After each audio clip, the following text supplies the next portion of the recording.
시청자 여러분 안녕하십니까? 좋은 아침입니다. 벌써 한 주의 중반을 향해 나아가고 있는데요. 추석 연휴를 앞둔 가운데 글로벌 증시에서는 셧다운 리스크를 둘러싼 불안감이 갈수록 커지고 있죠. 당분간 이런 증시 불확실성이 더욱더 커질 수 있는 만큼 지금 당장은 과감한 베팅보다 조금 더 신중한 스탠스로 대응 전략을 세워보는 게 어떨까요? 굿모닝 브리핑 시작합니다. 밤사이 미국 증시는 셧다운 리스크에도 불구하고 다시 한번 일제히 상승했는데요. 지금까지 그래왔던 것처럼 데드라인 직전에 극적으로 타협하지 않겠냐라는 이야기들이 나오면서 증시에 미친 영향도 다소 제한적인 모습입니다. 다우지수는 소폭 올라서면서 46,390에서 거래를 마쳤고요. S&P 500 지수는 어느새 6,700을 향해 나아가고 있고 나스닥 지수는 22,600선에서 거래를 마쳤습니다. 한편 채권과 외환 시장도 연방정부의 셧다운 가능성을 주시하면서 숨죽인 채 움직였는데요. 국채금리와 달러인덱스 모두 뚜렷한 방향성을 보이진 않은 가운데 둘 다 보합권에서 거래를 마쳤습니다. 10년물 국채금리는 소폭 올라서면서 4.15% 중반에서 움직였고요. 반대로 달러인덱스는 약세를 이어가면서 98 아래로 거래를 마쳤고 여객 시장에서 원달러율은 조금 더 튀면서 현재 1,404원대에서 거래 중입니다. 그럼 다음 장 통해서 밤새 외신들이 주목했던 매크로 이슈들도 같이 확인해 볼까요? 오늘 체크해볼 첫 번째 키워드는 바로 고용 주간의 스타트를 끄는 미국의 구인과 이직 보고서, 졸츠 보고서입니다. 우선 수치부터 살펴보면 지금 보시는 것처럼 722만 건으로 나오면서 지난달과는 비슷한 수준을 유지했는데요. 다만 세부 데이터 측에서 이제 문제가 된 부분들도 있었습니다. 바로 여기에 나와 있는 이 구인 배율 때문인데요. 구인 배율은 실업자 1명당 빈 일자리 개수를 뜻하죠. 앞서 구인 배율은 팬데믹 이후 지난 2021년부터 계속 1배수를 웃돌았는데요. 그러다가 지난 7월부터 1배 아래로 떨어진 이후 이번 달에는 지금 보시는 것처럼 0.97배까지 떨어진 겁니다. 이게 왜 문제가 되냐면 수치로만 놓고 봤을 때 지금 4년 만에 가장 낮은 수준을 기록하고 있기 때문인데요.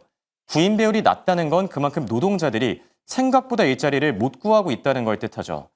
따라서 고용시장이 점차 둔화될 가능성이 크다는 경고음도 일부 전문가들을 중심으로 조금씩 커지는 중입니다. 자, 그럼 다음 장 통해서 두 번째 키워드도 같이 살펴볼까요? 오늘 준비한 두 번째 키워드는 바로 보스턴 연은 총재의 발언입니다. 다행히 추가 금리날을 지지하는 매파가 아닌 비둘기파적인 발언이 나왔는데요. 주요 발언들 위주로 살펴보면 우선 올해 안에 정책 금리를 더 낮추는 것이 적절하다면서 추가 금리날을 지지하고 나섰고요. 금리를 낮춰야 되는 가장 큰 이유로는 고용시장의 추가 둔화를 제한해야 된다는 근거를 들었습니다. 다만 추가 금리를 위해선 몇 가지 전제 조건이 붙어야 된다고 강조하기도 했는데요. 우선 다음 FOMC 전까지 나오는 데이터들을 더 지켜보고 판단할 거라면서 고용시장이 여전히 견조하거나 아니면 인플레이션이 반등하는 경우에는 현재 수준의 다소 긴축적인 정책 기조를 유지하는 게 좋을 것이라고 덧붙이기도 했습니다. 자, 그리고 이어서 살펴볼 세 번째 키워드. 바로 밤사이 발표된 고용지표와 함께 나온 소비자 신뢰지수입니다. 보시면 미국의 9월 컨퍼런스 보드 소비자 신뢰지수 94.2로 집계되면서 시장 예상치보다 더 낮게 나왔는데요. 미국 소비자들의 자신감이 떨어지면서 지수도 지난 4월 이후, 그러니까 거의 5개월 만에 가장 낮은 수준을 기록하게 된 거죠. 지금 보시면 생각해봤을 때 지난 4월은 트럼프 행정부가 교역국들을 상대로 상호 관세를 부과했었던 시점이죠. 4월 이후 몇 달이 지났음에도 불구하고 지금 미국 소비자들의 경기 자신감 여전히 낮다는 걸 의미하는데요. 실제로 컨퍼런스 보드가 진행한 설문조사 내용을 봐도 인플레이션에 대한 불안감이 더 늘어난 것으로 알려졌는데요. 그동안 잠잠했던 인플레이션 리스크가 도마 위에 다시 오르는 건 결코 좋은 현상이 아니죠. 조금 더 지켜보긴 해야 되겠지만 당분간 고용뿐만 아니라 인플레이션 반등 가능성에도 경각심을 더 가져야 될 듯합니다. 우선 다음 주에는 당장 CPI와 PPI가 발표되죠. 이 지표들을 소화하는 과정에서 인플레이션 반등 리스크를 더 주시해야 될 듯한데요.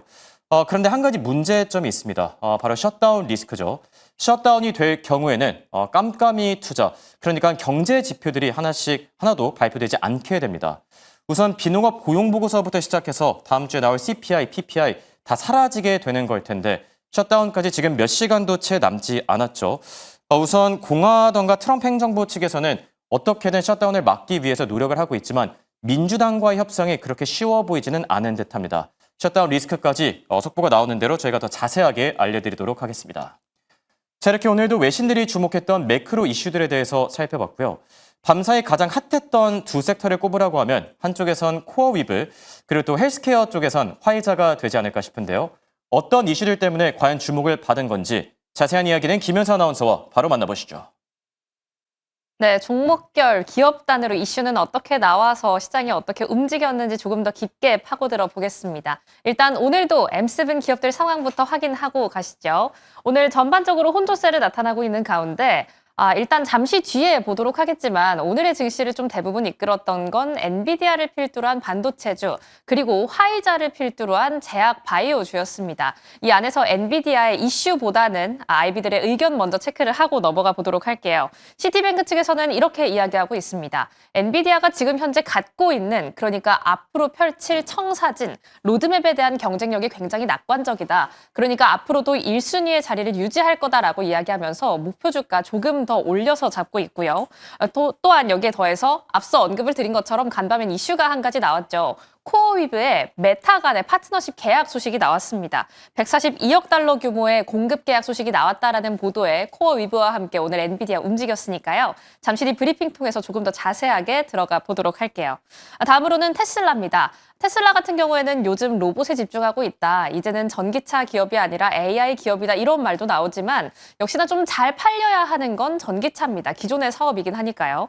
캐너코드 측에서는 이렇게 이야기하고 있습니다. 3분기에 인도량이 좀 회복세를 보일 것이다. 그러니까 이런 부분에 있어서는 테슬라의 전기차가 갑자기 인기가 많아질 것이다라고 보기보다는 일론 머스크 CEO가 결국엔 받아내야 하는 1조 달러 가량의 보상 패키지에 아이비들은 조금 더 주목하고 있습니다. 목표 주가 연이어 상향 조정하고 있고요. 다음으로는 빅테크 전반적으로의 아이비 의견입니다. 다시 한번 시티뱅크 측인데요. 빅테크의 AI 투자가 29년도까지 2조 달러를 넘길 것이다라고 보고 있으니까요. 앞으로도 어떤 소식 들려오는지 추가적인 수주 계약 소식까지 면밀히 검토가 필요하겠습니다. 그럼 다음 장 통해서 전체적인 분위기도 함께 엿보시죠. 오늘의 히트맵 열어보겠습니다. 오늘은 딱 봐도 빨간불과 초록불이 참 희비가 엇갈린 쪽들이 많다라는 걸 느끼실 수가 있는데요. 앞서 언급을 드렸던 것처럼 엔비디아를 필두로 했던 반도체주 그리고 화이자를 필두로 한 제약주가 오늘의 증시를 좀 뒷받침해줬던 날이었습니다. 역시나 계속해서 남아있는 건 잔존해 있는 건 셧다운에 대한 우려감인데요. 연방 정부가 아예 멈추게 되는 거죠. 이렇게 된다면 앞서 언급이 된 것처럼 우리가 확인해야 할 고용 지표를 모두 확인을 할 수 없게 됩니다. 여기에 더해서 트럼프 대통령이 만약 셧다운이 된다면 우리 모든 근로자들을 모두 해고할 것이다라고 이야기를 한 만큼 이 다음 달의 지표도 약간 불투명성이 짙어지게 되는데요. 셧다운 경계감 자체는 있지만 지금 현재 시장 반응과 함께 아이비들의 의견을 체크해보면 경계감은 있지만 지속성은 아직 잘 모르겠다라고 이야기하고 있습니다. 그러니까 조심은 좀 하되 이게 언제까지 길어질진 잘 모르겠다라고 이야기하고 있는 건데요.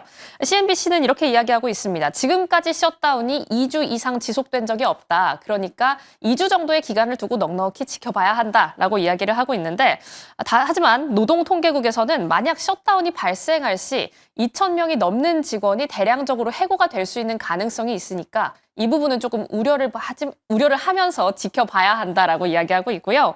모닝스타 측에서는 연결해서 이렇게 이야기하고 있습니다. 고용 악화 타이밍에 발표가 지연되면 이 또한 증시에 부담이 될 수도 있다라고 이야기하고 있다는 점, 이 이슈와 함께 계속해서 지켜보셔야겠습니다. 그럼 종목별로 한번 들어가 보시죠. 오늘 반도체주가 강했다라고 말씀을 드렸는데 맨 왼쪽에 노란 박스로 체크되어 있는 부분, 가장 초록불을 밝게 켜고 있는 게 엔비디아입니다. 엔비디아부터 오늘 마벨테크, 램리서치 그리고 마이크론까지 연이은 상향불 켜내면서 2%대 강세를 보인 하루였고요. 키뱅크 측에서는 브로드컴까지 이야기하고 있습니다. 브로드컴 측에서는 반도체에 대한 수요가 증가할 것이다. 그리고 이런 분위기, 이런 훈풍의 수혜를 받을 수 있는 첫 번째 종목이 브로드컴이다라고 이야기를 하고 있고 또 브로드컴이 가지고 있는 에이직 반도체, 맞춤형 반도체에 대한 M7 기업들의 수요가 점점 늘어날 것이다라고 낙관적인 전망을 펼치고 있습니다. 다음으로는 화이자로 한번 들어가 보시죠. 저한테 가장 가까이 있는 이 네모 박스. 여기서 가장 짙게 파란불을 켜고 있는 게 바로 화이자인데요. 화이자 같은 경우에는 트럼프 정부와 한 가지 소식이 이슈가 있었죠. 간밤에 정부와 함께 약가 인하에 대한 합의가 나왔다라는 보도가 나오면서 화이자 오늘 6% 넘게 올랐습니다. 이 내용도 잠시 뒤 브리핑 통해서 조금 더 찬탄하게 잡아가 보도록 할게요. 다음으로는 리튬입니다. 리튬 같은 경우에는 얼마 전 리튬 아메리카스가 정말 폭등을 했던 일이 있었는데 오늘은 앨범알이 급락하는 모습을 보여줬습니다. 칠레 당국에서 리튬을 생산할 때 앨범알이 규정을 좀 위반했다라고 이야기하면서 벌금을 과징했다라는 뉴스가 나왔는데 이에 따라서 오늘 6% 정도 차익 실현 매물이 떨어지는 모습이었고요. 또 마지막으로는 금융주, 결제 관련주, 그리고 신용카드 관련주들이 하락하는 모습을 보였습니다. 오픈 AI와 함께 스타리프가 이런 계약 소식을 밝혔습니다. 사용자가 앞으로 좀 상품을 구매할 때 직접 구매를 할 수 있게 하겠다라고 이야기하면서 우리나라 안에서 생각해보면 네이버페이, 카카오페이 같은 결제 관련주들의 주가가 떨어졌으니까요. 하락분을 보인 종목단까지 한번 체크해보시면 좋을 것 같습니다. 그럼 다음 장 통해서 엔비디아 반도체 소식부터 짚어보러 가시죠. 엔비디아가 투자하고 있는 코어 위브에서 호재가 나왔다라고 풀이를 하는 게 조금 더 적절할 것 같습니다. 코어 위브는 오늘 10% 넘게 올라갑니다. 11.70% 정도 상승을 했는데요. 코어 위브가 가지고 온 호재로 엔비디아까지 다시 한번 반등불을 이어가준 하루였습니다. 그럼 코어 위브가 갖고 왔던 뉴스는 무엇이었을까요? 한번 체크해 보시죠. 코어 위브와 함께 메타가 한 가지 공급 계약을 체결했습니다. 어떤 공급 계약이냐? 앞으로 코어 위브가 메타에 컴퓨터 파워를 공급하게 되는데 컴퓨터 파워 하면 약간 와닿지 않을 수도 있겠습니다. 그러니까 컴퓨터가 잘 돌아가도록 거기에 필요한 무언가를 납품하기로 했다라고 이해를 하시면 좋을 것 같은데 이게 정말 대규모 계약입니다. 142억 원 가량의 142억 달러 가량의 계약이었다라는 사실까지 한번 체크해 보시기 바랄게요. 기간 자체도 좀 넉넉합니다. 일단 1차적으로 계약 기간은 31년도 12월까지 가지고 가고요. 만약에 이게 좀 성과가 잘 난다라고 판단이 된다면 그 다음 해까지 이 기간을 조금 더 늘리기로 했습니다. 또 이 다다음 해에 또 연장 소식이 나올지 말지는 흐름을 한번 체크해 보시는 게 좋겠죠. 일단 코어웨브 같은 경우에는 메타와 이전에 한번 계약을 맺은 적이 있습니다. 그리고 이번 계약에 대해서 코어웨브의 CEO는 이렇게 이야기를 하고 있네요. 메타가 이전 계약에서 우리의 인프라 구축을 굉장히 마음에 들어 했다. 그렇기 때문에 우리가 간 게 아니라 메타가 우리한테 먼저 왔다라고 이야기를 하면서 더 많은 것을 원해서 다시 한번 찾아왔다라는 이야기를 남기고 있습니다. 정말 탄탄한 데이터 센터, 컴퓨터 파워를 구축해 줄 수 있다라는 자신감까지 드러나는 대목이죠.